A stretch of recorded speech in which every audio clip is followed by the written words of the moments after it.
pendaftaran Capres-Cawapres tidak lama lagi.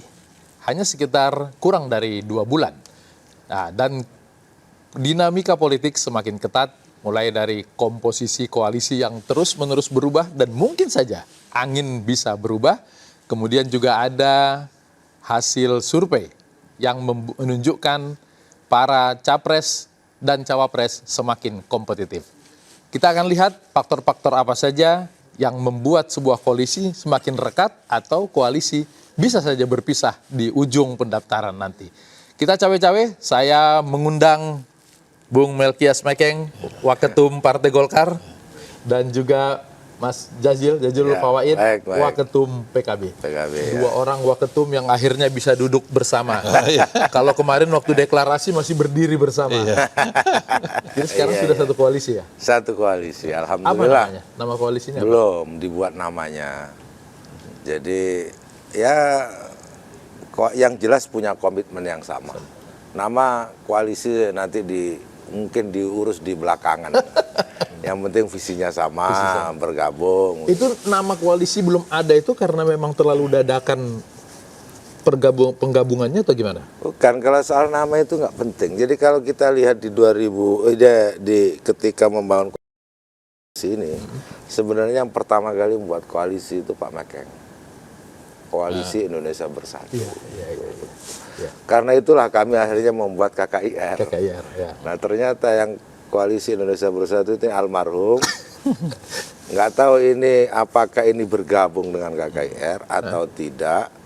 Tapi yang jelas sekarang keanggotaan di KIB itu PAN dengan Golkar ini sudah deklarasi bersama KKIR. Bersama PKB, bersama Gerindra. Cuman tidak dikasih nama koalisinya. Dan akhirnya ini kelihatannya yang sisi sini, yang KKIR kami tetap berpegang kepada fakta kerjasama dengan Gerindra. Mungkin saja Golkar tetap berpegang pada visi dan misi yang ada di KIB. Saya nggak tahu ini dicampur. Itu yang membuat nama tidak ketemu. Bukan. Karena KKIR tetap dengan fakta. Kalau nama itu gampang. Justru menurut saya apapun jenis namanya, yang jelas ini sudah kerjasama. Jadi ada koalisi dari 4 partai. Fakta Gerindra dan cuman itu belum ada PKB itu konsepnya. Belum ada konsep yang mengikat satu dengan yang lainnya. Yang jelas ketika disampaikan di museum itu bahwa PKB dengan Gerindra menerima dengan lapang dada, dengan tangan terbuka, kedatangan sahabat baru. Kata Caimin meskipun saya deg-degan. Ini menarik. Ini bergabungnya bukan dengan Gerindra dong berarti Golkar, dengan Gerindra dan PKB. Ya kan kemarin begitu, menyatakan bergabung PKB dengan yang tanda tangan tuh kalian dari pernyataan itu, yang menerima itu Pak Prabowo dan Gus Muhaimin. Tamu yang datang Pak Zulkifli Hasan dengan Pak Erlangga. Jadi udah nggak usah dimasalahkan lagi ini di mana ini jadi dari satu tempat. Yang sekarang perlu dilihat ini konsepnya apa setelah bertemu. Yang belum ketemu itu apa kira-kira? Ya kalau ini koalisi untuk menuju Pilpres, yang paling penting pasangan presiden dan calon wakil presiden. Karena kalau soal visi misi sudah KIB sudah ada waktu itu, kami KIR sudah ada, tinggal diterjemahkan secara detail. Nah ini menjadi tidak terburu-buru karena koalisi yang lain juga bahasa Jawanya tidak ada janur melengkung. Di tempat yang lain juga biasa-biasa, slow saja. Bisa jadi juga bubar kan. Kan bisa jadi kan. Ada dulu bilang ini koalisi berubah-ubah. Pak Mekeng, ini menerima sudah punya fakta antara Pak Prabowo dan Caimin ini sudah disebut-sebut akan maju. Bapak bergabung ke sana. Sementara bawa pesan juga di Rakernas bahwa Erlangga harus menjadi capres juga. Bakal nyatu nggak itu nanti? Ya, namanya politik kan semua orang pasti berusaha untuk dia punya kepentingan. Dan kita masuk di koalisinya Pak Prabowo dengan Caimin ini kan tentunya juga sudah melihat hitungan-hitungannya. Dan ini kan baru 1 minggu. Nah, prosesnya masih sekitar 2 bulan. Ya, tentunya semua partai akan mengajukan dia punya jagoannya. Nah, disitulah nanti bisa terjadi mulus-mulus saja, bisa terjadi deadlock atau bottleneck. Artinya penentuan orang kedua ini bisa menjadi musibah buat Bahasanya Pak Mekeng, koalisi ini. bisa terjadi seperti KIB. Iya.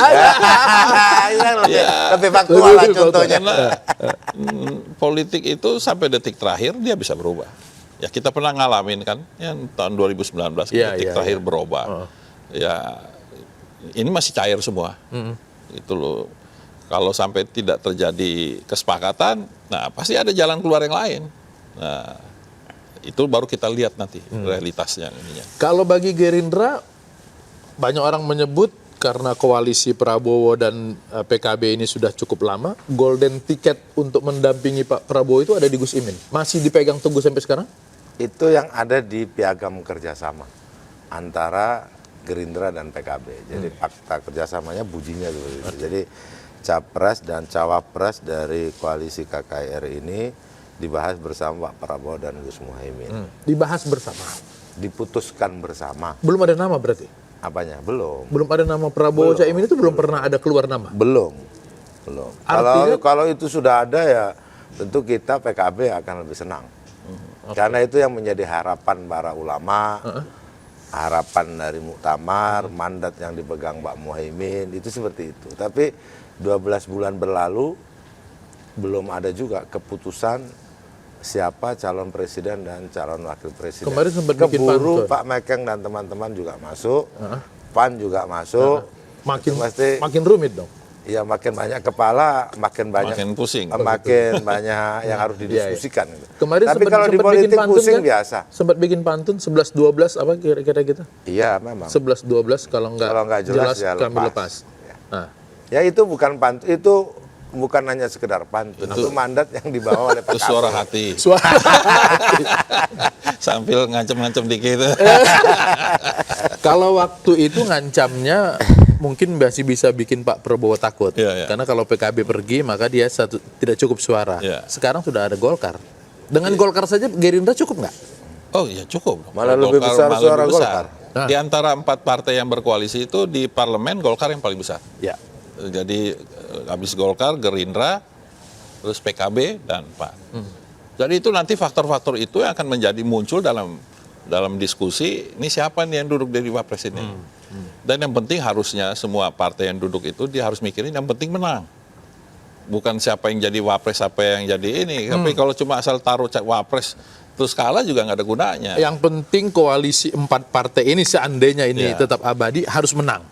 Ya harus menang. Artinya sebetulnya ketika nanti hitung-hitungan itu muncul ketika duduk bersama harus ada yang mengalah.